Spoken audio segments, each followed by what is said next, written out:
Olá, muito boa tarde. Seja muito bem-vindo a mais um Entardecer Espírita. É um prazer estar aqui com você. Eu sou Aníbal Buquerque, do Entre Nós. Você poderá nos encontrar aqui no próprio Instagram, em Aníbal Buquerque, no YouTube, Aníbal Buquerque, ou então no Spotify, no Entre Nós com Aníbal Buquerque. É um prazer estar nesta tarde maravilhosa, linda, abençoada, aqui junto com você. Seja muito bem-vindo, minha amiga Kílvia, Andréa, que coisa boa. Gente, para a gente poder começar, enquanto outras pessoas, porventura, possam estar chegando, vamos fazer uma prece inicial para que possamos nos harmonizar, para que possamos aquietar a nossa mente, sintonizar com os benfeitores espirituais e agradecer. Agradecer por esse momento, por esta oportunidade, que as bênçãos divinas recaiam sobre cada um de nós, nos acalmando, nos acalentando, inspirando para que possamos cada dia mais progredindo, ajudar e auxiliar o nosso próximo. Abençoa-nos, Senhor, agora e sempre. Que assim seja. Olá, meus irmãos. Mais uma vez, muito bem-vindo. É um prazer fazermos mais uma tarde com o nosso Entardecer Espírita. E o nosso tema de hoje, como está escrito e divulgado, a moral proposta pela doutrina espírita. E a doutrina espírita, ela é cristã. Então ela vai nos falar sobre a moral que Jesus Cristo nos deixou, já que ele é o nosso modelo e guia. E é interessante quando a gente fala referente a Jesus, observemos que quando ele aqui passou, ele disse que veio dar prosseguimento ou trazer as leis dos profetas, mas trazendo um novo entendimento, uma nova compreensão, uma nova interpretação. Por quê? Porque ao longo da história nós sempre tivemos pessoas que vieram com um propósito, com a finalidade de orientar, de esclarecer e ajudar o progresso evolutivo da sociedade, da humanidade, do planeta. Então, quando Jesus fala que não veio descumprir ou veio cumprir o que os profetas ensinaram, mas sim dar um novo entendimento, ele compreende que o que eles falaram é correto, mas pela maturidade espiritual da civilização, nem tudo foi bem compreendido, nem tudo foi bem interpretado. Muitas vezes ficou ao pé da letra o que estava escrito. Com a doutrina espírita também não é diferente. Os espíritos revelam que a doutrina espírita é o consolador prometido por Jesus, é trazido na sua obra, que é a terceira revelação. Mas não adentremos nesse tipo de detalhe para não gerar discórdia ou desarmonia.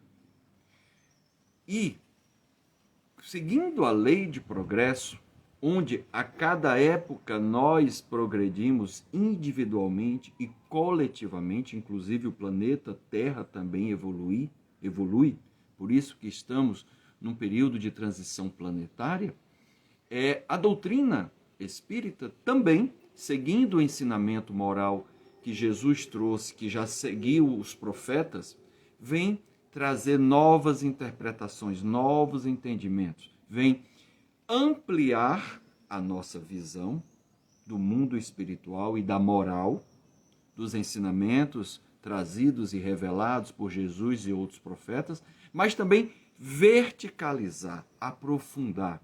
Por quê? Porque já estamos numa época de mais maturidade, de melhor compreensão. Mas os próprios espíritos afirmaram a Kardec, em vários momentos em que ele fazia perguntas, que aquela informação que ele questionava, que ele perguntava, por exemplo, em O Livro dos Espíritos, ainda não era de compreensão e entendimento dele. Então, se ele, Kardec, ainda não o compreendia ou não entendia, ele não poderia explicar algo que não estava ao seu alcance. Em outras vezes, nós vamos encontrar a seguinte resposta que os espíritos dão a Kardec: a sociedade ainda não está pronta, ou ainda não está preparada, ou ainda não compreende determinada informação. Ou seja, Kardec, na visão dos espíritos, já entendia, já compreendia, já saberia até explicar, mas nós não saberíamos entender, compreender. Por isso que Kardec afirmou que a doutrina não estava pronta, não está fechada, que quando a ciência trouxer novas revelações, vá pela ciência.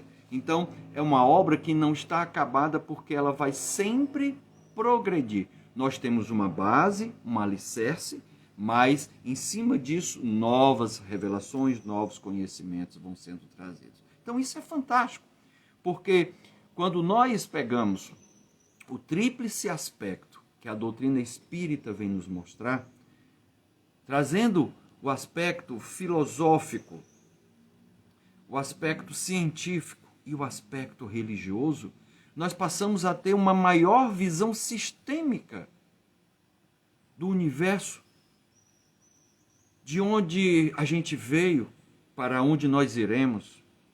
A ciência funcionando, mostrando que há uma lei que rege tudo. Uma lei também de causa, uma lei de efeito.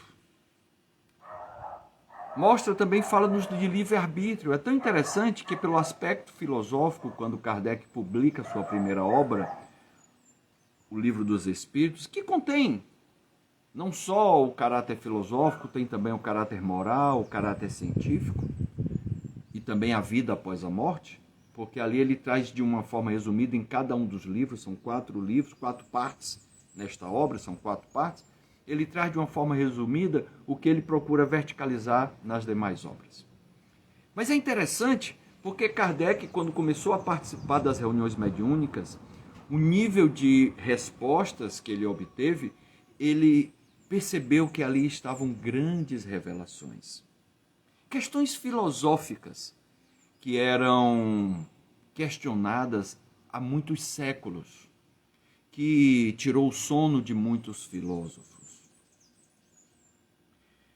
Respostas do porvir, do futuro do ser humano, o futuro do espírito. A política de consequências que a lei de causa e efeito nos mostra.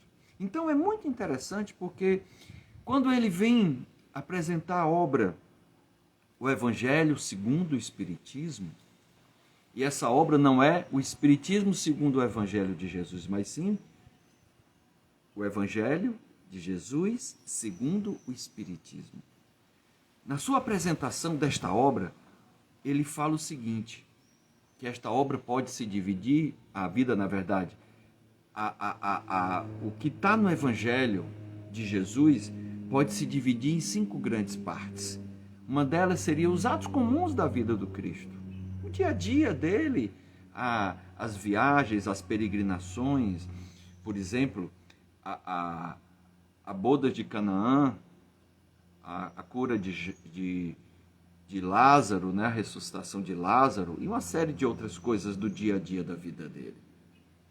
Quando ele, com 12 anos, pregou num templo, na sinagoga, também você pode, quando fala de Jesus, você pode falar sobre os milagres, as curas que ele realizou, as predições, coisas que ele estava falando para o futuro, outras palavras que foram tomadas pela igreja como dogmas. E uma última parte que Kardec menciona na introdução do Evangelho segundo o Espiritismo, o ensino moral.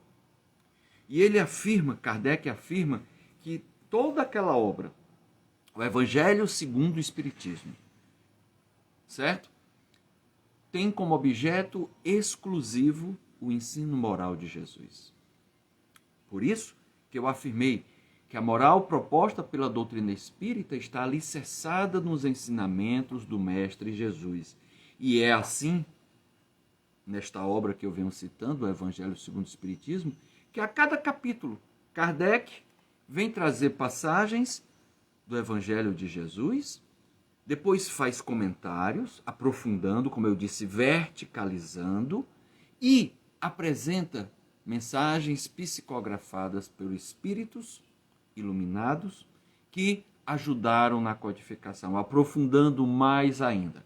Kardec traz uma análise filosófica e científica, mas os espíritos nos apresentam uma abrangência, uma visão maior, mais ampla, em termos horizontal e em termos vertical, mais profunda, pela ótica do seu grau evolutivo, pela ótica do plano espiritual, pela ótica do que acontece com cada um de nós, antes, durante e depois de cada reencarnação. Olha que interessante. Mas também, como eu falei, o Livro dos Espíritos, em suas 4 partes, ele contém um pouco das demais obras. E na parte terceira, ele vai nos apresentar as leis morais, ou seja, é uma outra fonte de consulta e de pesquisa e de balizamento sobre a moral proposta pela doutrina espírita. E nos traz revelações incríveis, que quando a gente lê, pelo menos quando eu li, posso falar por mim, fiquei admirado e impressionado com o conteúdo, com o conhecimento. E aqui Kardec, apresentando na terceira parte de O Livro dos Espíritos, que é estudado no ESD 3, nas casas espíritas, que segue o material da FEB, ele traz as seguintes leis morais. A primeira, claro, a lei divina ou natural, a lei de Deus, a lei do Pai, que está a nos ensinar. A segunda lei, ele chama lei de adoração, que devemos adorar ao Criador. Adorar o Criador. Adorar aquele que fez tudo o que nos fez. Aquele que nos deu o livre-arbítrio. Sim, e por meio do livre-arbítrio, tudo posso, mas nem tudo me convém, como fala o apóstolo Paulo. Eu tenho a liberdade de fazer o que eu quiser e Deus não irá interferir. Quando muito, colocará espíritos iluminados, como anjos, espíritos protetores, anjos da guarda, guias mediúnicos, espíritos familiares, para me orientar, sugerir, mas eles não seguram a minha mão, eles não me obsediam como um obsessor, um espírito mais inferior. Então a lei de adoração é importante. Vem nos falar da importância da lei moral do trabalho, que dignifica o ser humano, que faz com que ele cresça, com que ele evolua, com que ele produza, com que ele consiga o sustento com o seu suor, ou não, né, com a sua inteligência também, mas que ele consiga o sustento para, aqui na Terra, estando, ter segurança, ter conforto para si e para os seus entes queridos, inclusive auxiliar outras pessoas. Vai falar de outra lei moral, a lei de reprodução, que precisamos perpetuar a espécie, porque espíritos precisam reencarnar e, reencarnando, ajudam na sua progressão. A lei de conservação, precisamos cuidar, conservar a natureza, conservar a cada um de nós, porque esse corpo não é meu, ele é um empréstimo, então eu preciso cuidar da bem dele. Preciso ter esse zelo com as coisas que me são confiadas. Os filhos, precisamos cuidar da sua educação, conservá-los, no sentido de educá-los para a vida, para uma boa vida. Mas também, olha que interessante, uma outra lei moral é a lei de destruição. Após a tempestade vem a bonança. É preciso, às vezes, destruir para o novo poder nascer, reconstruir. E assim também precisamos em nós. Às vezes eu preciso destruir o homem velho, os hábitos arraigados, os vícios que me fazem mal. Eu preciso destruí-los para surgir uma nova pessoa. A lei de sociedade. Então, isso é interessante porque os hindus também falam que às vezes as pessoas que querem meditar, querem evoluir espiritualmente, se retiram, se isolam. Mas os iniciados que têm a ilusão de que se retirando, se isolando, irão progredir, é uma tola ilusão. Eles, os mestres, né, os iluminados, os gurus, eles sugerem, inclusive, que eles ainda não se retirem da vida, porque eles não estão prontos. E eles ficarão prontos no convívio diário social. A sociedade é uma grande escola. Eu ontem escutei um negócio tão interessante do meu amigo Hamilton, lá do JEP, num curso que nós fizemos, que ele estava conduzindo. Ele falou assim: se eu quero uma vida em paz, que eu esteja em paz agora, para que na minha próxima reencarnação eu também esteja em paz, para quando eu estiver na erradicidade eu também esteja em paz. Se eu quero um mundo harmônico, que eu esteja em harmonia, porque eu estando na harmonia hoje, quando eu desencarnar também estarei mais harmônico, e quando eu reencarnar eu encontrarei harmonia. Ou seja, o que eu desejo eu tenho que praticar, eu tenho que plantar, para que no mundo futuro, ou seja, na minha próxima reencarnação, eu encontre isso. Não adianta eu ficar só na teoria, eu tenho que colocar em prática. Então, outra lei, como eu falei, é a de progresso, onde hoje eu, você, nós, cada um de nós estamos na nossa melhor versão. Se eu não estou satisfeito, não queira saber, que eu não queira saber o que eu fiz no passado, porque hoje eu sou a minha melhor versão. E amanhã serei a melhor ainda. Por isso que as próprias revelações, nem tudo foi descortinado de uma vez. Nós temos vários profetas, né? Elias, Moisés, Salomão, uma série de outros, Esaú, Jacó, uma série de outros profetas, Jesus. O próprio Kardec não deixou de ser uma pessoa que, como codificador da doutrina, veio organizar e ajudar na apresentação desse conteúdo. Então, a lei de progresso funciona para que nós, individualmente, possamos evoluir, coletivamente possamos evoluir e como planeta também possamos evoluir. Isso é fantástico, isso é maravilhoso. Outra lei moral, lei de igualdade.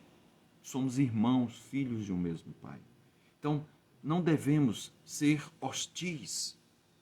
Devemos respeitar as diferenças, respeitar as opiniões, as escolhas.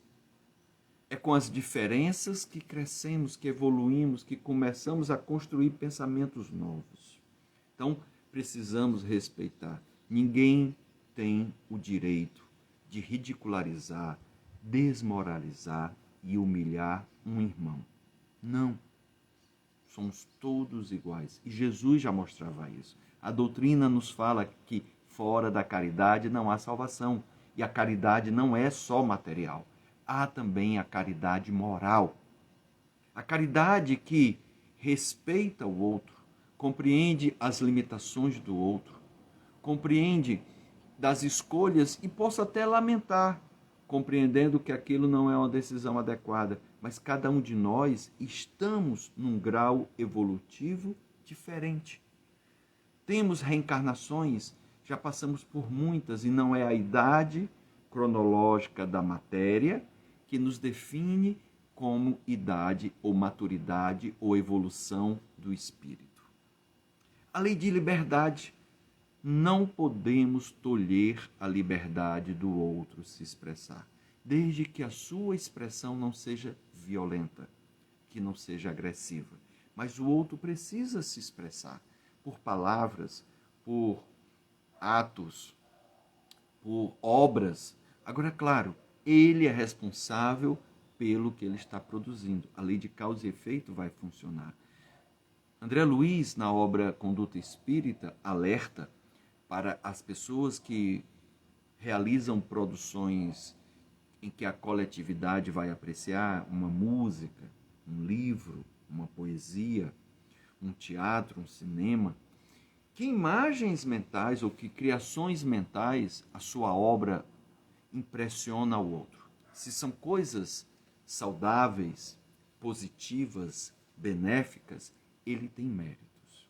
Mas se são conteúdos que degridem a natureza humana, que incita a violência, que deixa a pessoa mal, que possa até levar ao suicídio, o criador, o autor, tem responsabilidades que ele irá precisar reparar no futuro.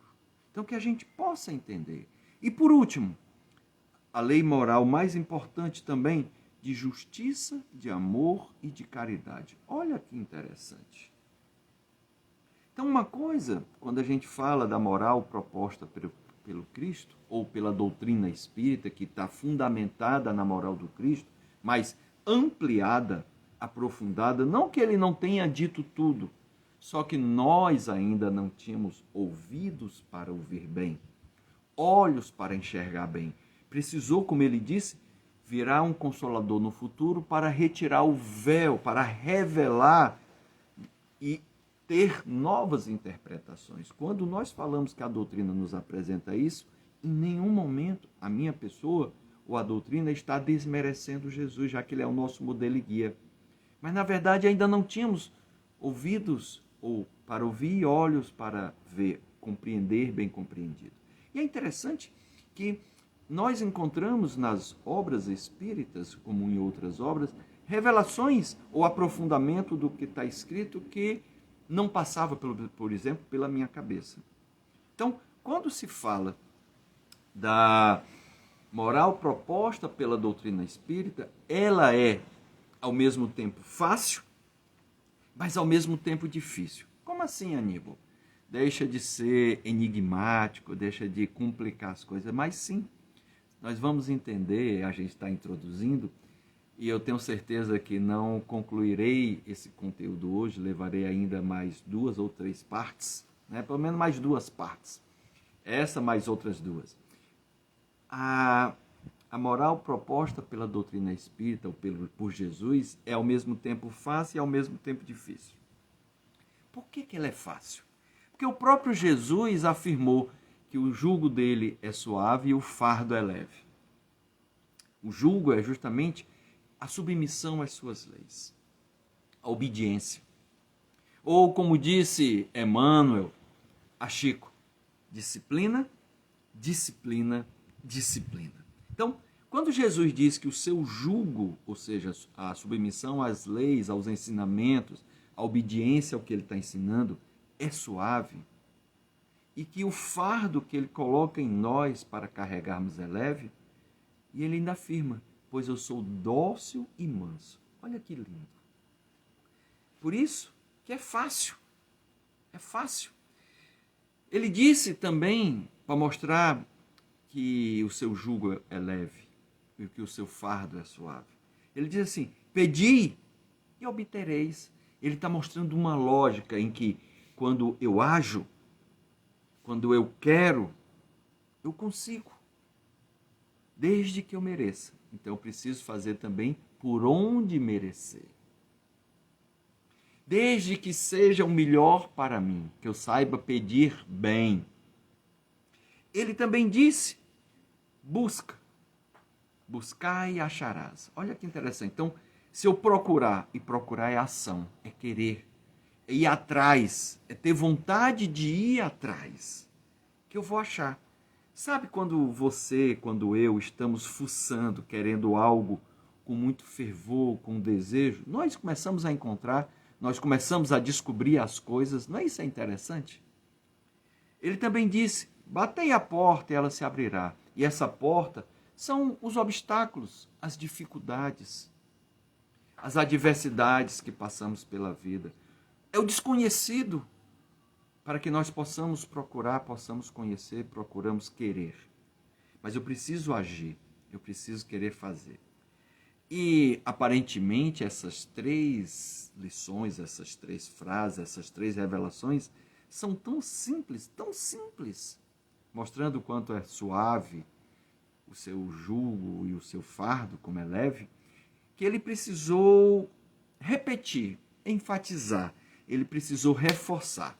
E aí ele disse, olha, acredita que todo aquele que pede vai obter. Que todo aquele que busca, que procura, que quer, que deseja, achará. O tempo, eu não sei, porque às vezes somos apressados. E todo aquele que bate na porta insistentemente, né? Quero passar num concurso, faça por onde? Não vai cair com um milagre do céu. Então, todo aquele que bate a porta, essa porta vai se abrir. Não tenhamos dúvida disso. Ele ainda disse, como ele veio nos mostrar um Deus que é Pai, um Deus que é amoroso, que é justo, que é bondoso, ele disse que o caminho que leva a Deus é largo e reto. Olha que interessante. Mas nós gostamos de caminhos estreitos e sinuosos. Por isso é que é difícil. É difícil por quê? Porque para eu obter as coisas, conseguir melhorar, tudo isso depende da minha mudança. Depende do meu esforço, de eu querer fazer, de eu desejar, de eu procurar, de eu superar os obstáculos, de eu ir atrás. Quer ver uma coisa? E vai ser a última coisa que eu vou falar nessa tarde, nesse entardecer espírita de hoje. Você quiser ler, está lá em Marcos, capítulo 6, os primeiros itens, eu acho que é de 1 a 5. Jesus foi visitar Nazaré, a família, né, onde, tudo bem que ele nasceu em Belém, mas onde ele viveu a maior parte do tempo em Nazaré, antes de começar a sua peregrinação. E tem um momento em que as pessoas se perguntam, como pode ele falar coisas tão bonitas na sinagoga? Como pode ele curar? Ele não é o carpinteiro, ele não é o filho de Maria, ele não é o irmão de Tiago, de João, as suas irmãs não moram aqui? É interessante essa afirmativa que faz com que Jesus pense o seguinte, e isso acontece conosco. A gente não é, e ele diz, é interessante, os profetas nunca são respeitados ou acreditados em sua terra. Por que não? Porque eles viram Jesus crescer, eles conheceram Jesus como pequeno. Eu gosto de brincar, eu sou cearense, que às vezes nós podemos ter pessoas que estão em outros estados ou até em outro país. Então, eles viram Jesus na infância, né? Aqui é uma brincadeira, brincando de bola de gude, de bila, jogando peão, brincando de pega-pega, soltando a raia ou pipa, né? Então, ele diz isso, é interessante, o profeta não é aceito ou respeitado em sua terra. E aí ele afirma o seguinte, aqui em Nazaré foi o lugar onde eu menos realizei curas,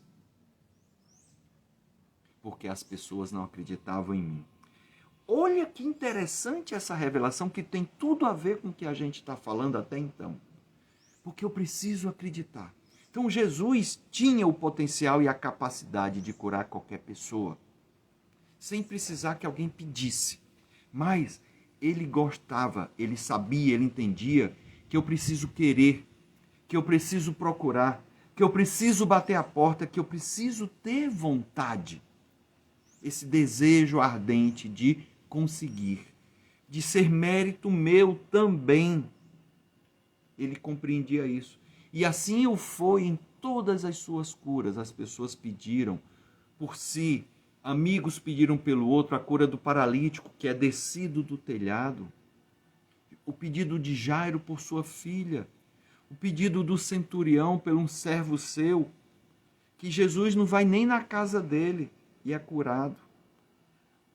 A cura de Lázaro, a mulher hemorrágica, que tinha convicção de que se ela tocasse nas vestes de Jesus, sem nenhuma ação dele, ela seria curada, e assim foi. Percebe isso? Nessa afirmativa que está registrada em Marcos, quando Jesus diz que os profetas normalmente não são aceitos ou respeitados em sua terra, não são admirados em sua terra natal.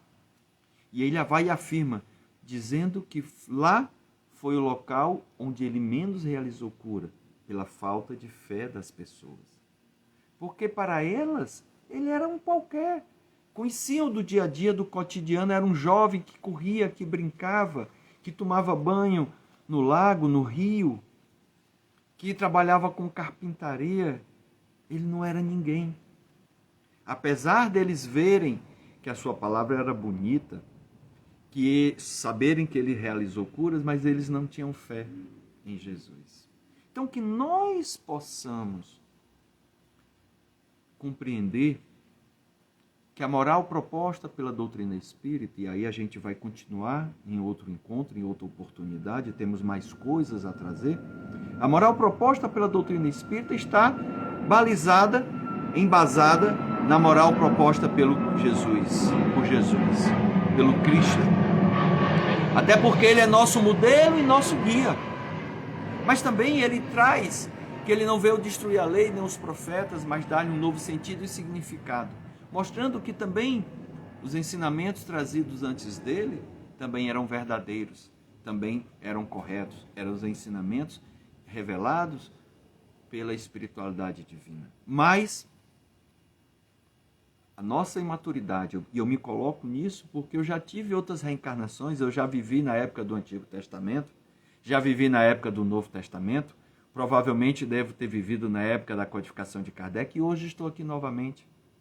Então, você ainda, a sociedade não estava amadurecida na lei de progresso, pela evolução, para compreender tudo. E aí, cada vez mais, esse véu vai sendo descortinado, vai sendo aberto, e a proposta é que nós possamos nos melhorarmos.